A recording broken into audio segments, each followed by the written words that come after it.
Saksakalyan gunarnavasya Vande Guru Sri Charanarabindam.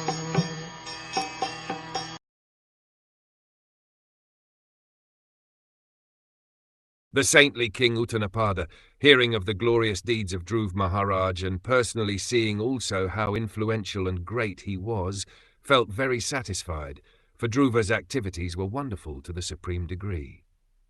When Dhruva Maharaj was in the forest executing his austerities, his father Uttanapada heard everything about his very wonderful activities. Although Dhruva Maharaj was the son of a king and was only 5 years old, he went to the forest and executed devotional service under strict austerity. Therefore his acts were all wonderful, and when he came back home, naturally, because of his spiritual qualifications, he became very popular amongst the citizens. He must have performed many wonderful activities by the grace of the Lord.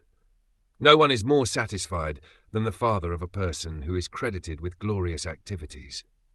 Maharaj Uttanapad was not an ordinary king. He was a Rajarshi, a saintly king.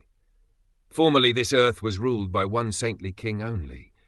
Kings were trained to become saintly, therefore they had no other concern than the welfare of the citizens. These saintly kings were properly trained, and as mentioned in Bhagavad Gita also, the science of God, or the yoga system of devotional service known as Bhagavad Gita, was spoken to the saintly king of the sun planet, and gradually it descended through the Kshatriya kings who were generated from the sun and the moon. If the head of the government is saintly, certainly the citizens become saintly, and they are very happy because both their spiritual and physical needs and hankerings are satisfied.